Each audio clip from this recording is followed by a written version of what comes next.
All right. Good morning, Good everyone. morning, My sir. name is Amosibia Maduka. Yes, happy to have you. Happy to see you.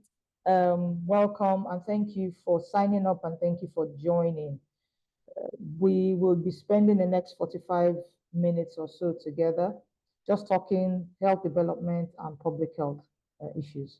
My name is Amosibia Maduka, and I'm the convener. The vision behind this masterclass series is for us to have a systematic way of imbibing public health skills and competencies that will help us in public health practice. Now, the emphasis is not on teaching, is not on training, is not on learning as much as it is on practice.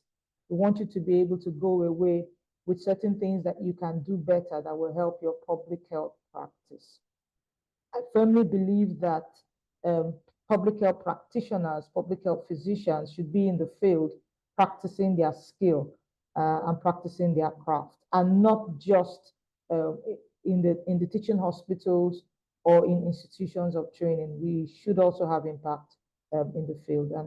And I've realized that if we don't have a way of gaining these skills and competencies, we would forever be shortchanged. You may have a degree in public health, you may have a certificate, and you may have a fellowship, but those degrees do not necessarily translate to your being able to lead teams, to support teams on the field, you're being able to practice public health. So this is focused on building your practice skills in public health. So it was initially intended to be a hybrid meeting, at least today's one was, but I think there's an incident in the community medicine department. So everybody is online today. So that will affect the dynamics of how we will engage with ourselves. So thank you again for joining, and just let me share screen and let's get straight into the business of today.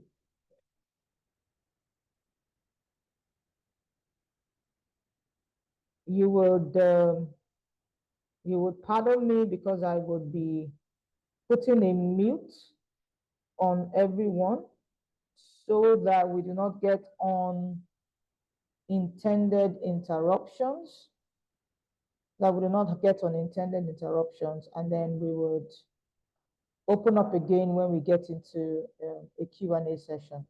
If you have a question or you would like to share a comment, please kindly do so. Please kindly do so in the chat.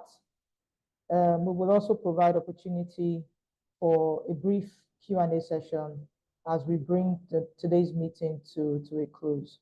If for any reason you cannot see or hear me, please put it in the chat, but note that you should just check your network, that it may be from your end. Okay, so this particular series is called Writing for Health Development.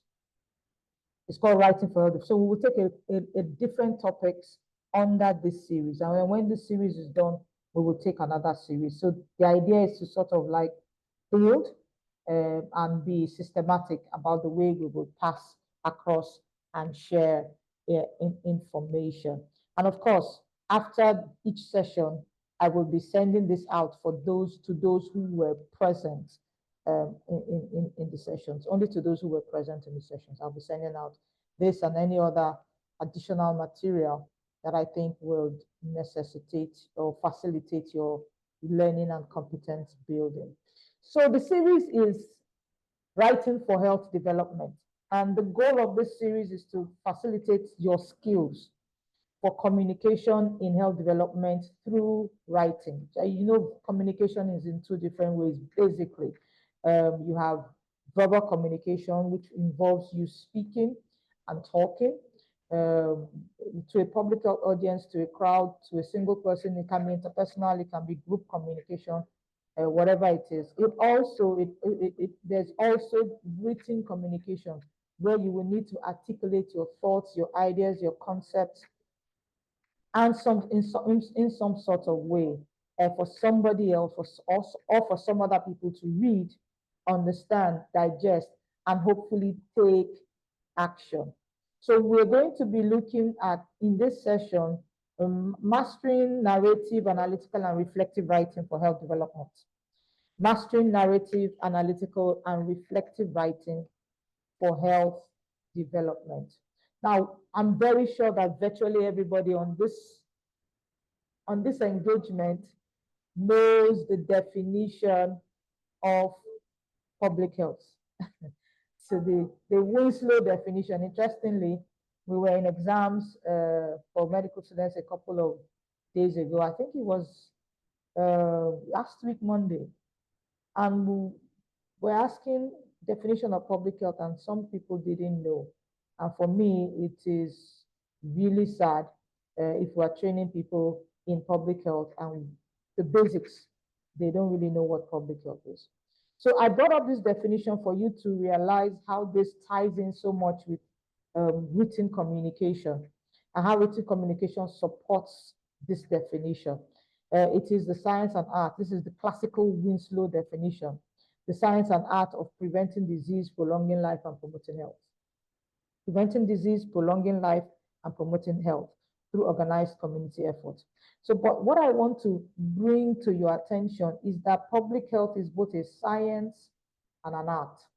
And really, this is what underpins the two classic types of writing.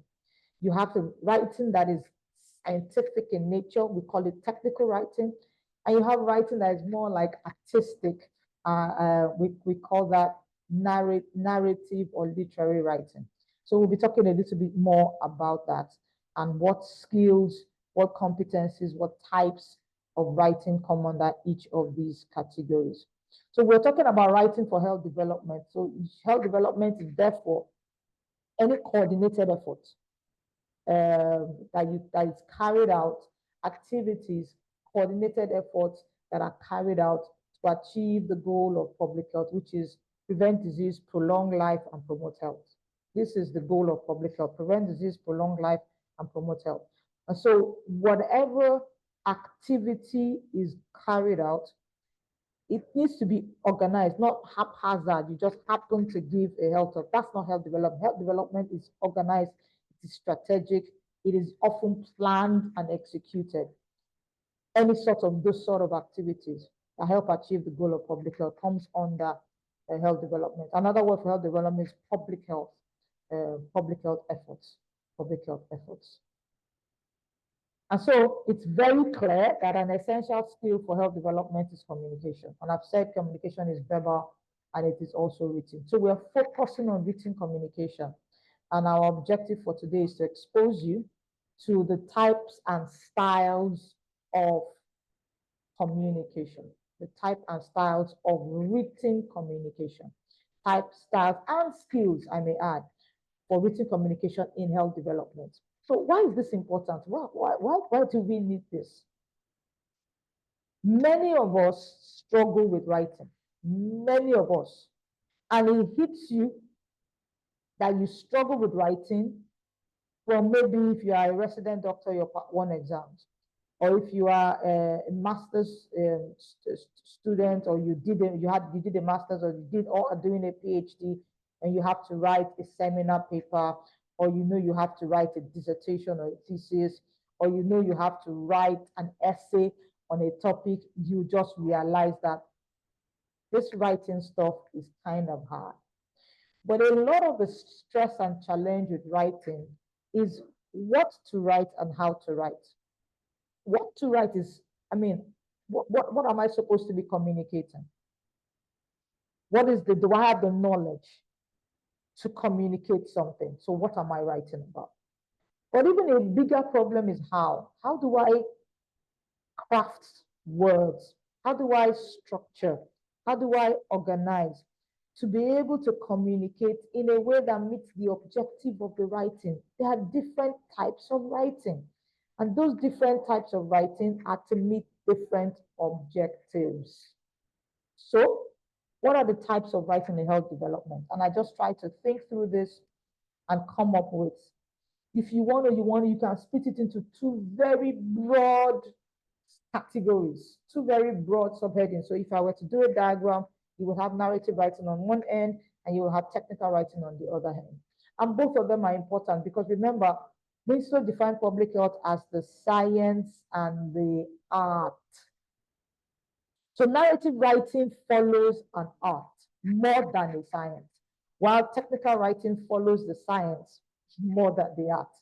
But you will see that in health development, writing for health development, you would need to master and to be fluent and adept at narrative writing skills and technical writing skills. So what's narrative writing? So you see, when you see an essay that is somebody's personal story or somebody's viewpoint, when you see a write-up about a success story or a successful intervention, and it is written from the perspective of the persons, it's written as a story, it's written to engage, it's written to draw you in. It may even be a drama piece or a piece of poetry, but it's all for the purpose of public health storytelling. You don't just write a narrative for the sake of it. There must be a public health lesson to be learned. So for example, there's a specific type of communication we call risk communication.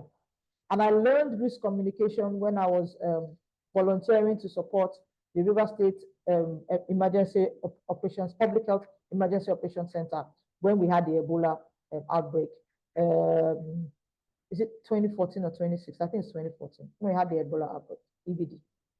And so I volunteered and they said, oh, you're going to lead the risk communication pillar. To tell you the truth, I had never heard the term risk communication before that time.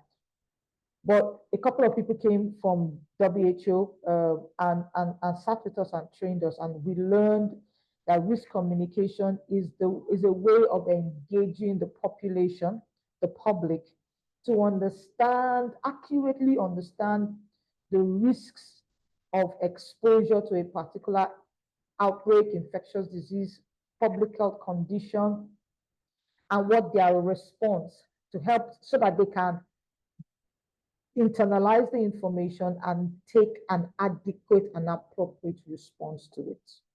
So people need to have the facts. People need to have the facts in a timely manner. The facts need to be communicated in a way that where your message connects. So you don't just come deal didactic and scientific. You must speak to hearts and minds. And how you craft your message is important. And so I learned the power of storytelling. If you've ever watched a TEDx presentation, now this is not written, now this is presentation. This is verbal communication. But if you've ever watched a TEDx presentation, you will see people not just come to share facts, but they make sure that there is a story. So a story is a powerful way to pass across an information. And in stories, there's a lot of narration, but you also need literary skills to be able to string the words together in a way that is artistic and pleasing, but it must have a public health lesson. So you don't tell a story for just the sake of telling a story, or you don't write a story just for the sake of writing a story. Dialogue, the prose, the tension, the climax, it must have a theme. It must have a focus to communicate a public health story, a public health lesson. So if you go on WHO website, you will see stories about a woman in a village whose children were ill, and when health workers came and set up a clinic and immunization services started, and how the children started to get better. And those are stories. And as public health practitioners, we often underrate the power of a narrative writer. And we want to go technical all the time, but there is a place for stories. Now, let's go to technical. A technical writing is written communication, either scientific, technical, or specialized information, organized in a way that provides information to the people. So you can have a technical audience, or you can have a lay audience who don't really know the technical story and jargon in your specialty, but you are able to communicate to them and provide technical information in a way that they can understand. And how do what sort of write-ups employ technical writing? You have reports, you have policy documents, your scientific articles, you have evaluation reports, An interesting thing about technical writing is that you will need analytical writing and critical thinking, critical writing skills. You will need it because technical writing involves your describing, your analyzing, your evaluating, and your reflecting. And this is the meat of the discussion today. So I'd like you to make this a kind of a bit participatory. I'd like you to just put into the chat box, if you will, for me, what you think are the critical technical writing skills that someone needs in health development. Whatever comes to mind, just put it in the chat box. Let's interact a bit via chat. Put it in the chat box. What technical writing skills do you think, someone in health development, in public health requires? Technical writing. What sort of technical writing skills do you think you require in health development? What are the technical writing skills? Just put them in the chat box. I'm looking at them. Thank you for the responses we've gotten so far. Thank you, Grace. Hoping a lot more people will chip in. What are the skills? What are the skills? What are the technical writing skills that you would require in health development? All right. Can we write more people? All right. I'm seeing a lot of interesting things in the chat box. So what are the technical writing skills for health development? Thank you, Obuto. Thank you, Rogers. Thank you, Rashida. Thank you, Soboye Charles. Thank you. Thank you. Thank you. Thank you.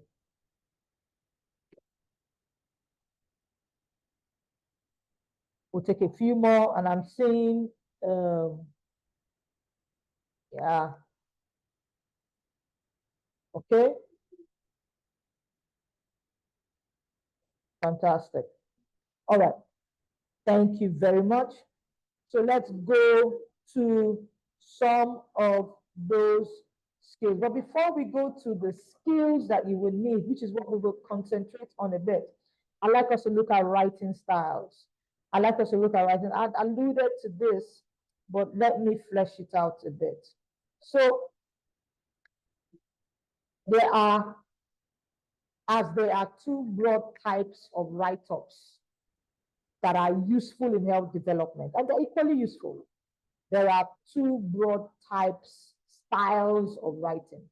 And under each style of writing, you have various flavors. So you have literary writing under narrative reports, storytelling. If you see a literary write-up, for example, you see a poem, you read a poem, or you read a drama, or you read a story, fiction, or a true story narrated with creative and artistic devices. So, I mean, we did literature in secondary school, many of us, and you remember that there's something called literary devices.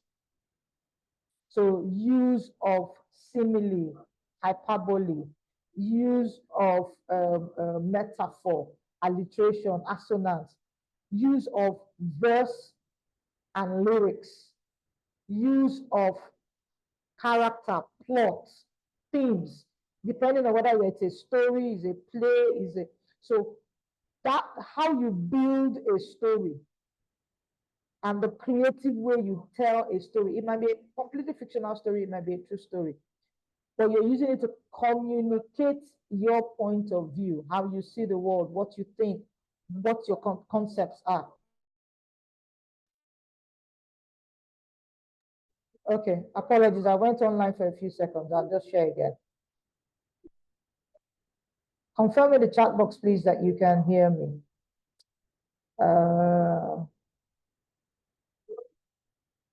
And that you can now see my slides. They're coming up. Okay. Well, we're good. We're good. Thank you. All right. Thank you.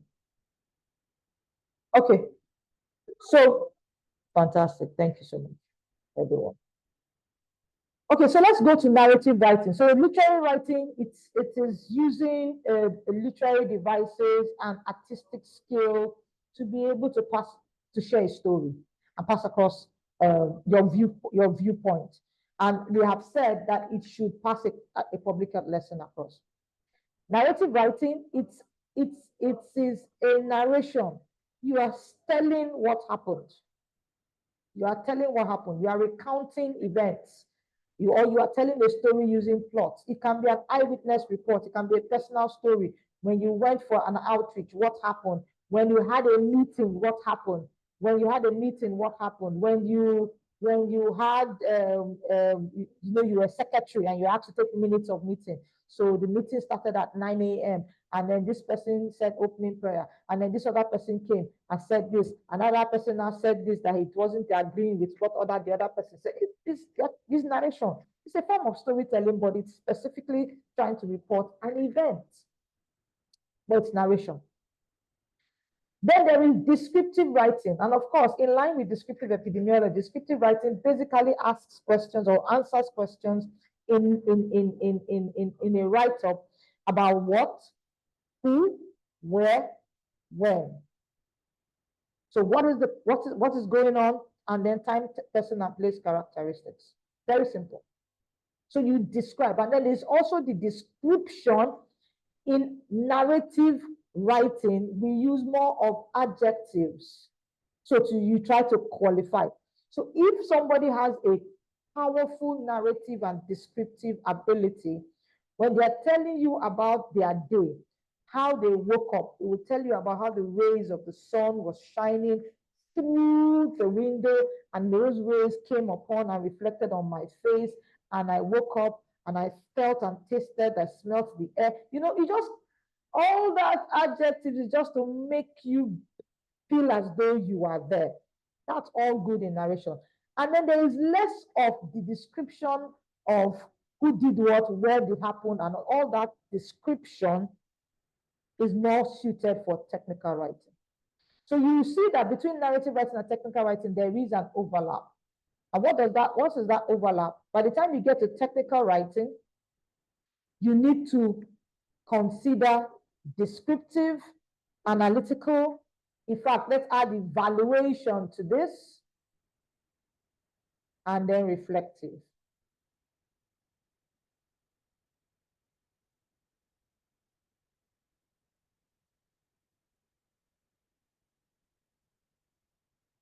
And then reflective. So you need these four things. You need, in descriptive, when you now start talking about technical writing, you need to be able to describe, analyze, evaluate, and reflect. So you can have a technical write-up that is purely descriptive. Purely descriptive. Who was at the activity? What activity are we talking about? We're talking about training. The activity is training. So I'm supposed to write a training report. And I can go just descriptive alone on that training report by what? Pardon me.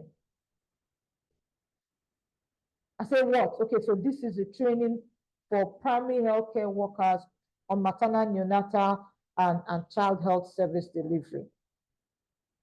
Who? Of course, I've already said it. Who are the facilitators? Who were the facilitators?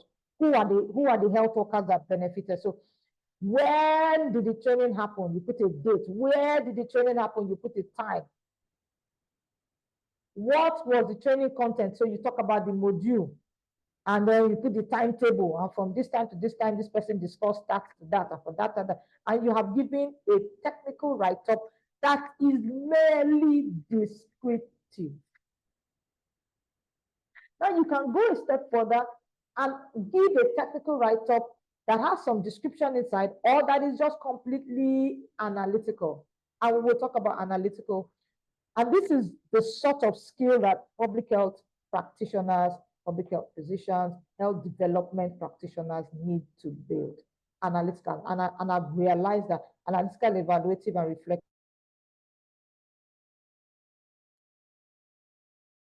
So we're very good at descriptive, but we're quite poor.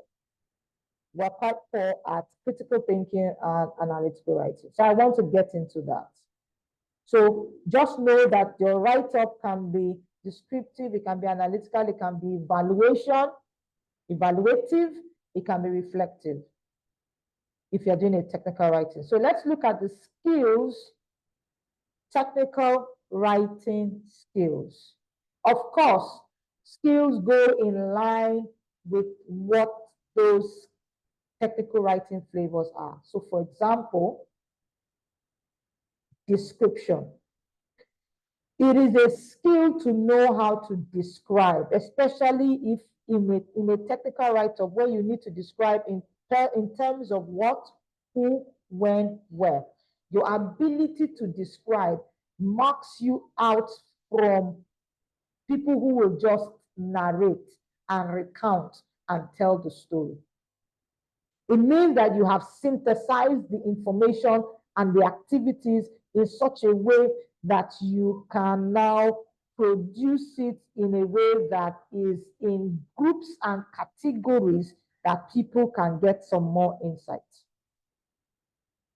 I usually use the example of a minute of a meeting, So you can be the secretary of an association and have 2 minutes of meeting. And then you can do your minutes of meeting by giving a narrative report.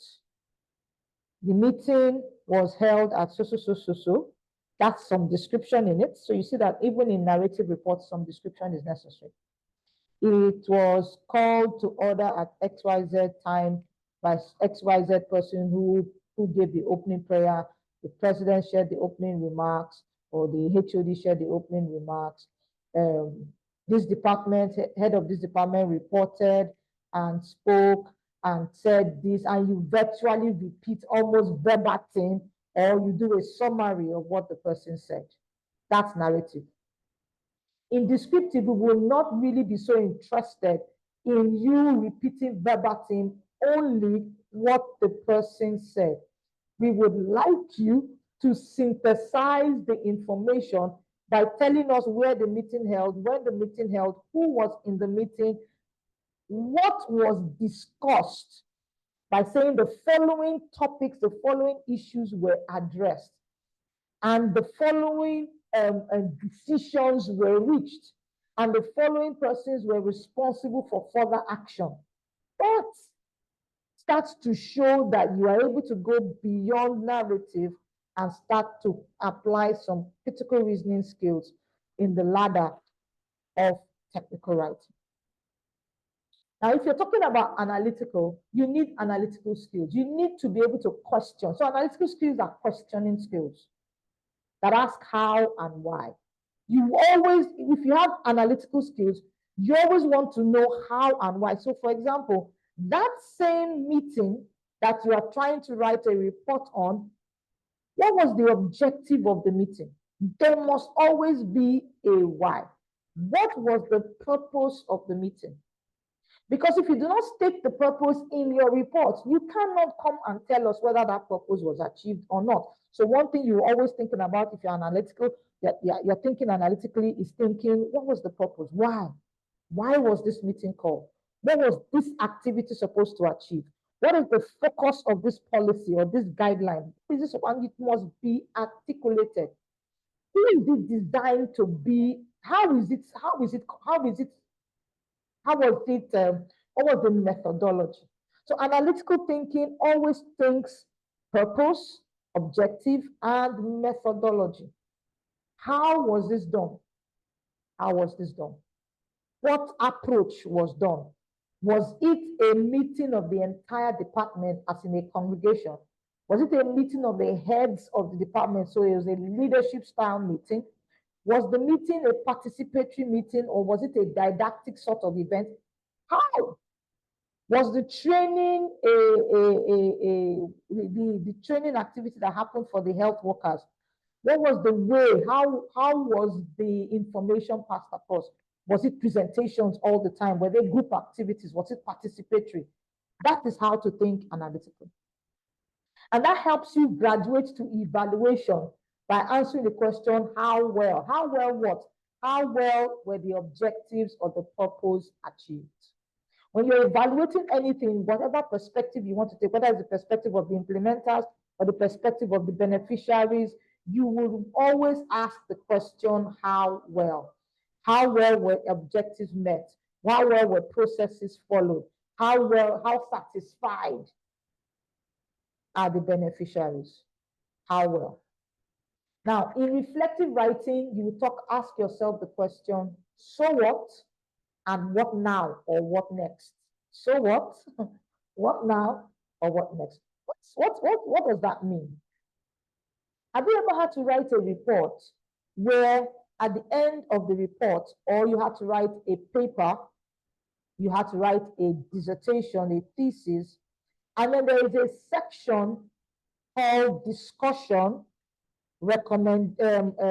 challenges and recommendation. There's a discussion session that is not necessarily about what happened, how it happened, why it happened, but about your reflections on the meaning of that activity or the meaning of the results that you have gotten. So if you have to do some deep thinking about the meaning, the implications of an action, an activity, a result, a finding, what the issues are, what the challenges were, and what needs to be done about it. What needs to be done about it is the what now or what next. The so what is the meaning? What is the implication for public health practice? Now, this is in my opinion, one of the highest levels of critical thinking and technical writing, because it means that you are able to synthesize everything from the narration to the description, to the analysis, to the evaluation, to come up with a position that is uniquely your own, where you have created something new. So the discussion is usually the highlight of your paper, of your publication, of your manuscript. In a report, your issues or emerging issues is called different names in the development world. Either issues, it's called challenges, but oftentimes we don't like to use the word challenges. The difference between emerging issues and challenges. Challenges is always negative. What went wrong? What was the problem? Emerging issues may be positive in terms of challenge, it may be negative in terms of challenges, but it may also be positive.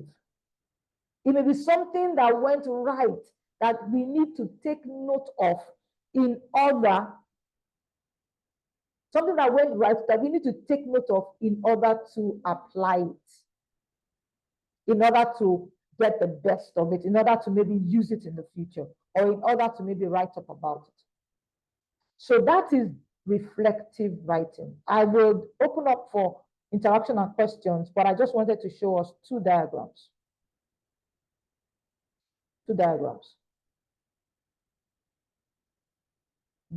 And I want to stick to critical thinking and analytical writing that goes from descriptive to analysis to evaluation, descriptive to analysis to evaluation, and round the clock. All right, so let's look at Bloom's taxonomy. Some of us are familiar with this. So Bloom's taxonomy just talks about a gradient for learning, the different sorts of types of learning and how information can be communicated and learned. So we use this when we're talking about learning. It's also useful for writing, because the higher up the pyramid you go, the more critical thinking and analytical thinking you need to go up. So at the lowest pyramid level of the pyramid is the ability to remember, recall facts. Recall facts. Medical students, we just want them to, or undergraduate students, we just want them to recall facts and produce it for us at the basic level. Define public health. Define primary health care. I start moving. So define or list, state at that level. Then there is the need to go up higher to see if you can you classify, can you discuss, can you explain? So it means that you will need to have internalized the information and understood it. Then at a higher level, can you apply? Can you use this in a real world setting? If we create a scenario for you, can you apply the concepts that you have learned to solve problems?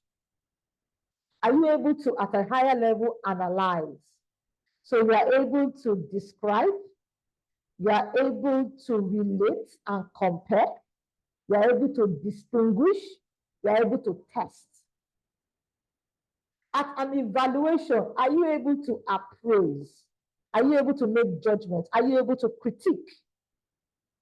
And then in create, are you able to develop and formulate and design something new? Something new. And then lastly, let's look at the model of generating critical thinking. Let's look at the model of generating critical thinking. Please, if you have questions, put it in the chat box, and I'll also open up for us to ask questions. Let's look at the model to generate critical thinking. You see all the questions that I have asked at some point or the other, or I've put up at some point or the other in our conversation, are all coming to play here.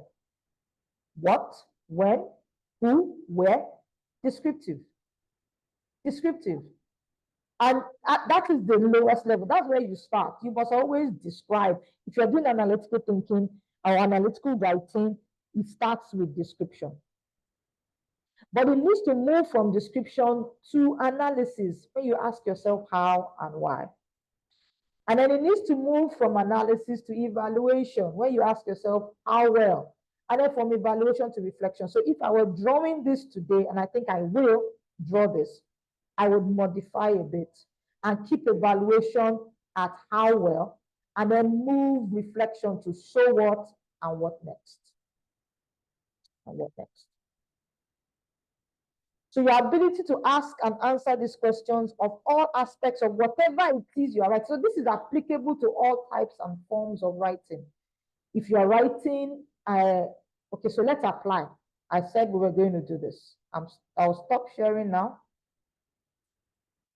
I would like us as an application task to apply description, analysis, evaluation, and reflection.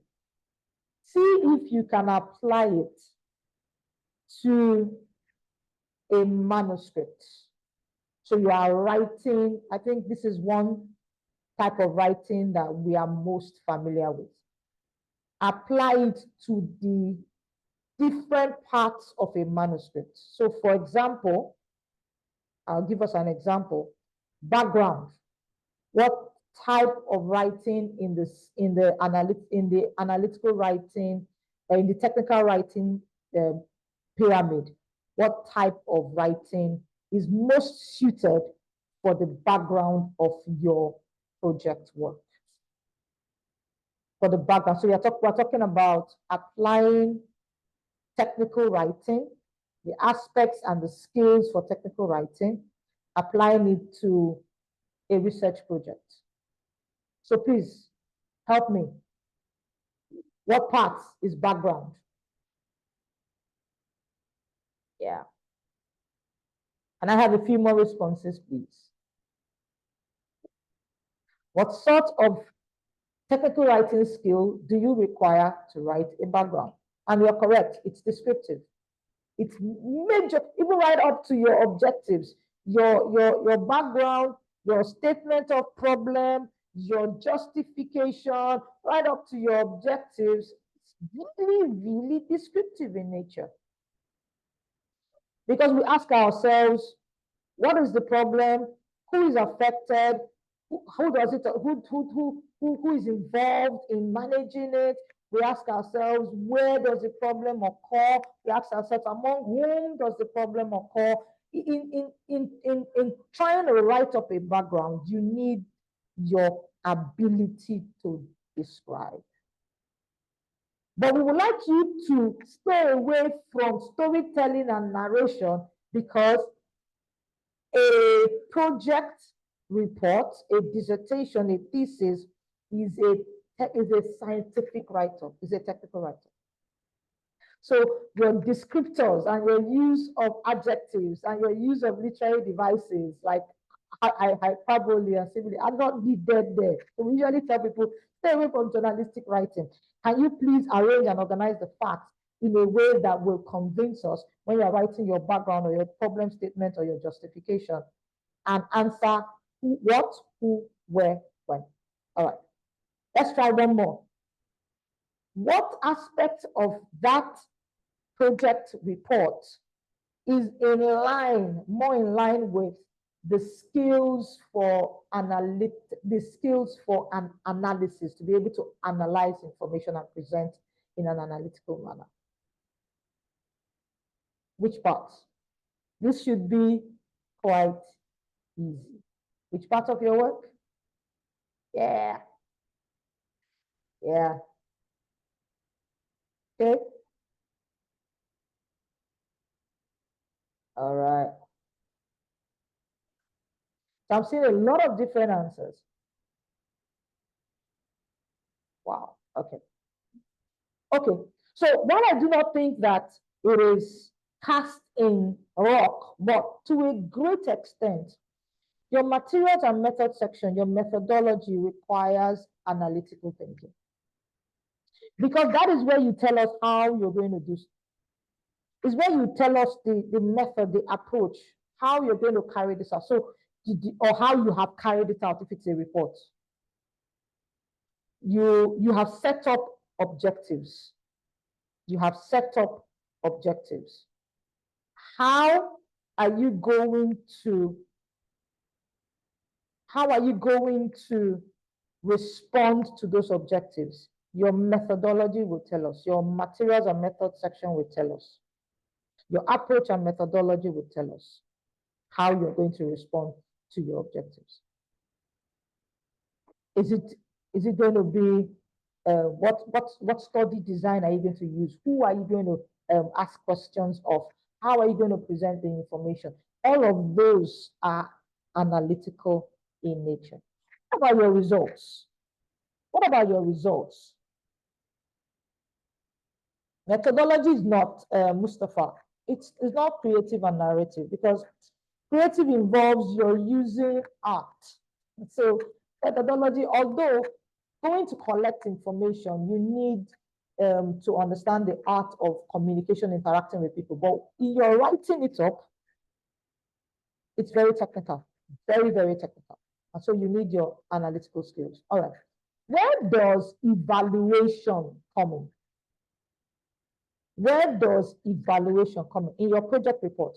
Where does evaluation come in? Okay, so it's already 9:15. I want to crave your indulgence to take a few more minutes of your time. But if you had desired to log off at 9:15 and you really cannot spare a few more minutes, it's very well understood. And my apologies for running ahead of time. So today's experiment is making me understand that 45 minutes may not be adequate. But please pardon me, and let's go on. We'll soon be wrapping up. Let's just do this exercise, and I'll take questions, and we'll call it a day. So discussion. In fact, starts from your results. So first of all, the results section has some analytical, a very strong analytical component in it.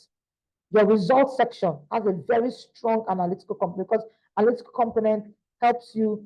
It's not just how, it also how and why, but it's also your ability to organize information in an understandable manner. All right. Now, but there's also a part of your results that enters. So in many cases, there's an overlap. There's also a part of the result that enters into evaluation, because your results answer questions about whether your objectives, answer questions about your objectives. So you can use your results to evaluate whether the objectives were met. But ultimately, when you get to your discussion, it is very reflective.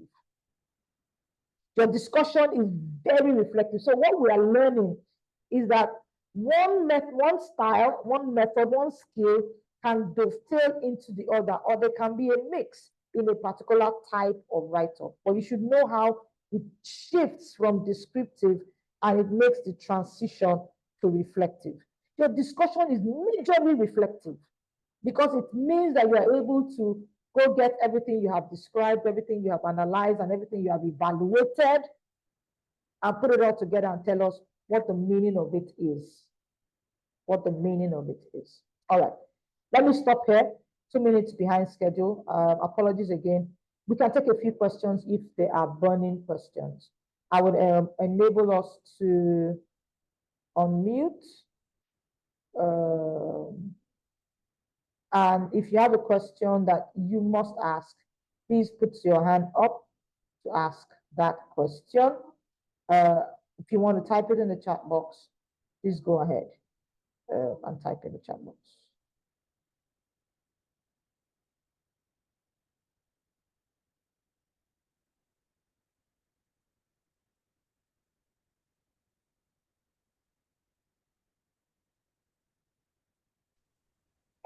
All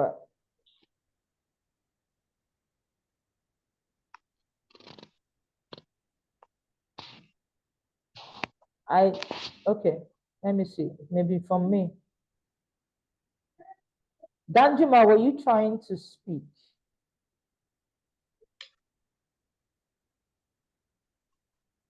Okay, maybe not. Anybody with a hand up to ask a question? All right. Danjuma, please go ahead. No, sorry, ma'am. I'm not. Okay, thank you. Not a problem. Thank you, ma'am. All right. Any Yes, question in the chat box? Let me check. All right. Thank you very much. It seems like it was pretty cut and dry. I want to say thank you to everyone who joined today's class. Watch out for the announcement for the next masterclass session. We will not be able to take a class next week, Wednesday, but the very next time we're able to take a class, and the class will be advertised, the topic will be advertised. Just like this one, you would see a link for you to register for this class. I will be sending out to all of us who joined today's class. I'll be sending out the materials, the learning document.